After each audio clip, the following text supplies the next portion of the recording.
Hello, hello et bienvenue sur ma chaîne TDAH Optimiste. Si toi aussi tu as un TDAH, tu sais sûrement ce que c'est que d'agir sur un coup de tête.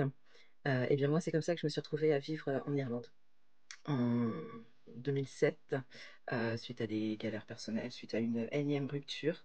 Il a fallu que je trouve du travail. Et en fait, à l'époque, on cherchait encore du travail dans des petites annonces des journaux et il y avait des offres pour il y avait des offres pour Dublin, ou autour de Dublin.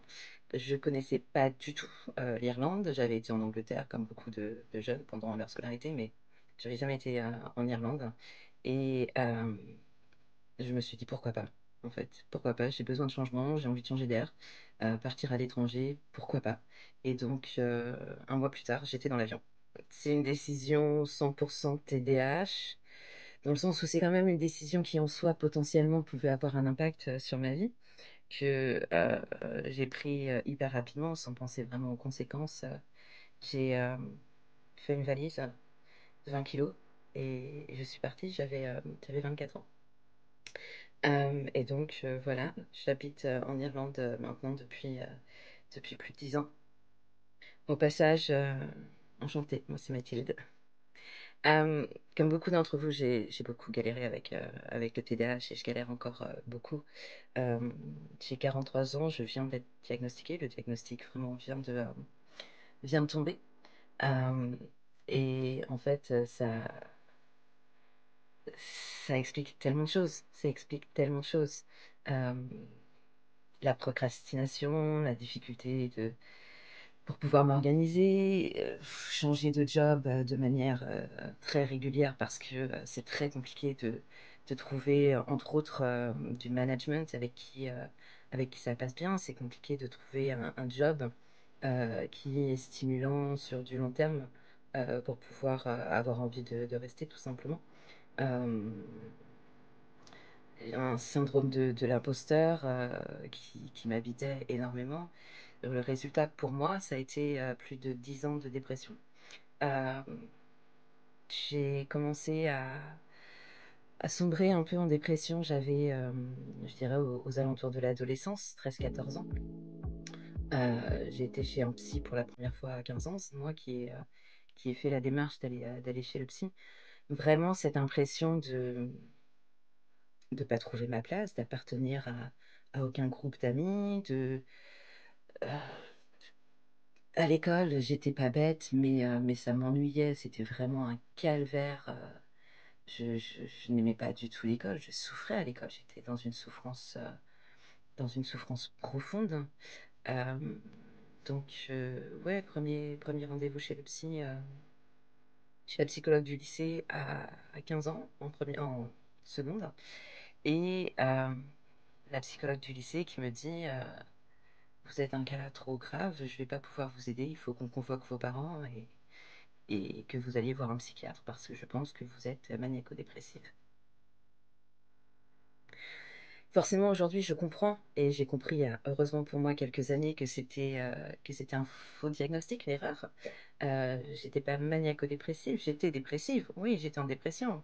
Il se passait pas un jour sans que je me demande si aujourd'hui c'était une belle journée pour se foutre en l'air. Mais,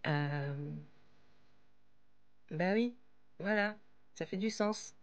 Maintenant qu'on le sait, forcément, c'est le second effet, enfin, ou l'effet qui se coule du TDAH, c'est-à-dire que le TDAH, oui, c'est des difficultés à se concentrer, oui, alors, moi, même si j'étais diagnostiquée TDAH avec hyperactivité sévère, j'ai pas l'impression, enfin, l'hyperactivité, je la vis pas comme on s'en fait la représentation des enfants qui sont agressifs, qui courent partout, qui crient, qui chantent, qui bougent.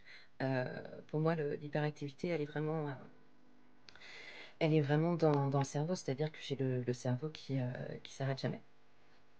Et, euh, et donc, maintenant que je le sais, oui, la dépression, elle était en fait la répercussion du TDAH sur mon moral parce que on me disait que j'étais feignante, on me disait que j'arriverais jamais à rien dans la vie, on me disait que même si je réussissais mes examens, c'était un coup de bol, que je le méritais pas, j'avais pas travaillé, donc je méritais pas d'avoir mes examens, etc., etc. J'ai fait pas mal de thérapies au fur et à mesure des années et j'ai eu la chance de faire des thérapies différentes, hein. Parce qu'en effet, en Irlande, c'est un pays qui est, anglophone, anglo-saxon et du coup, on a accès, à des ressources sur le TDAH, sur la neurodivergence qui sont différentes, pour certaines des ressources qu'on peut avoir en France et il y a comme un espèce de on on a d'avance, en fait, parce que c'est un trouble qui est beaucoup plus accepté dans les pays anglo-saxons, les États-Unis, l'Australie, l'Angleterre, l'Irlande, qu'il ne l'est encore en France, hein. C'est un peu plus démocratisé, et donc vraiment, moi, ce qui a changé ma vie, c'est une thérapie, ça s'appelle CBT, c'est Cognitive Behavioral Therapy. Donc c'est une thérapie comportementale basée sur le cognitif. Et plus spécifiquement, celle que j'ai faite, c'était pour travailler sur ce qu'on appelle les distorsions cognitives. Euh, et ça m'a vraiment changé la vie.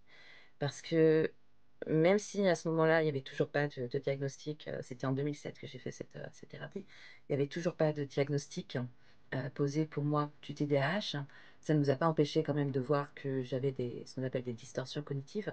Et donc, j'ai travaillé dessus avec des exercices euh, pour vraiment, en fait, l'idée c'est puisque c'est physique, ça se passe dans le cerveau, l'idée c'est de rewire, c'est de transformer les connexions neuronales, les chemins que prennent nos idées, nos pensées dans le cerveau, pour passer de chemins biaisés, qui ce biais est dû à tout ce qu'on a entendu dans l'enfance, à la société, aux croyances qu'on peut avoir, etc.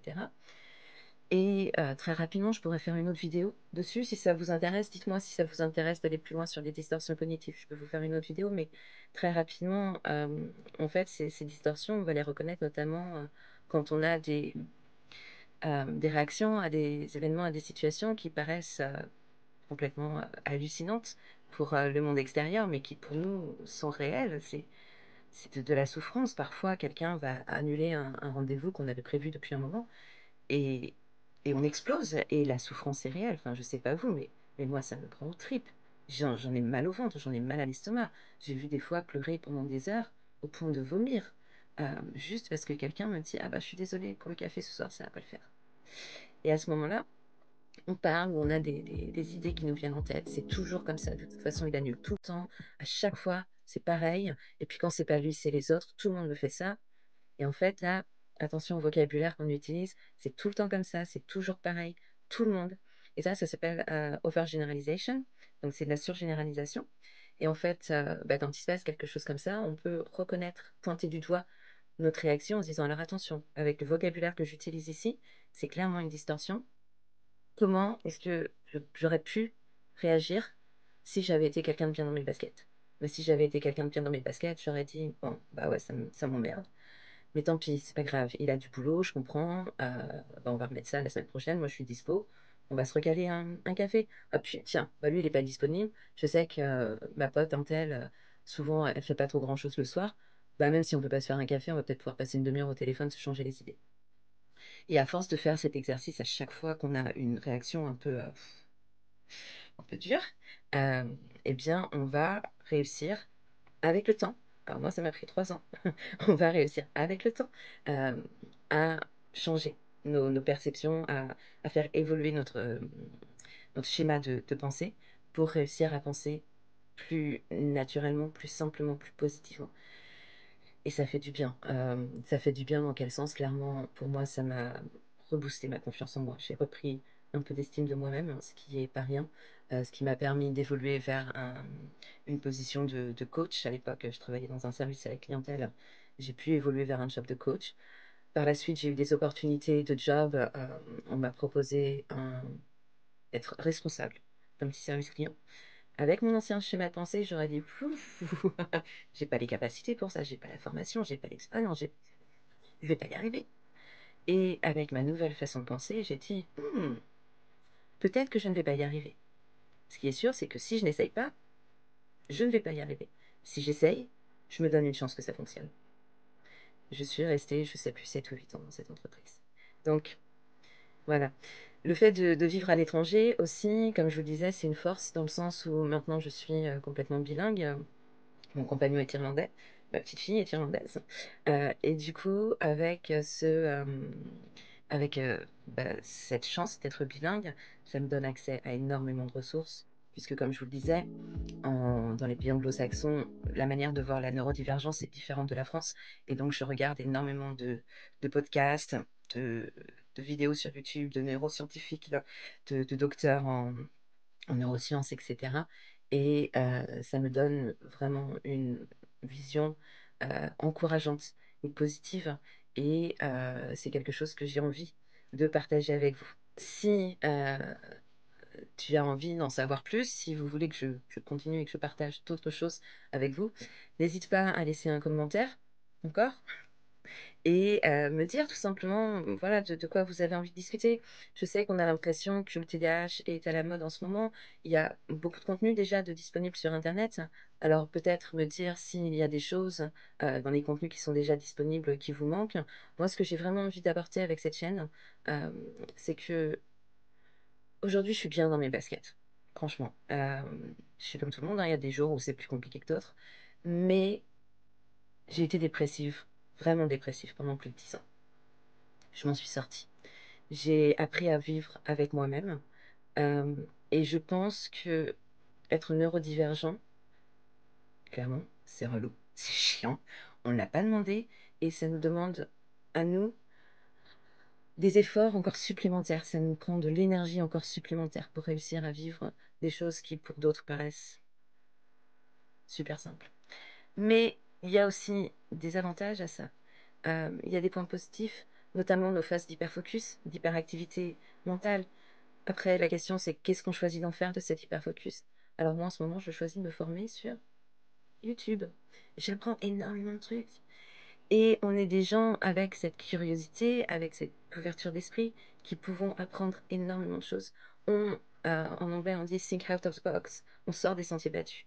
Quand on est face à une problématique, notre cerveau, il se met en mode ça bouillonne et on cherche des solutions. On essaye de se dépatouiller d'une manière ou d'une autre. C'est vraiment ça que j'ai envie de partager avec vous. J'ai vraiment envie qu'on, pourquoi pas, fasse une petite communauté, une grande communauté de gens qui se disent oui, je suis neurodivergent. Et alors, ça va pas m'empêcher d'être bien dans mes baskets et de sourire à la vie. Et la vie va me sourire. Voilà. Je suis désolée, ça fait un peu bleu. Mais c'est vraiment la manière dont je vois les choses. Je vous laisse pour aujourd'hui. J'espère que vous serez au rendez-vous et je vous dis à très bientôt dans une nouvelle vidéo. Belle journée!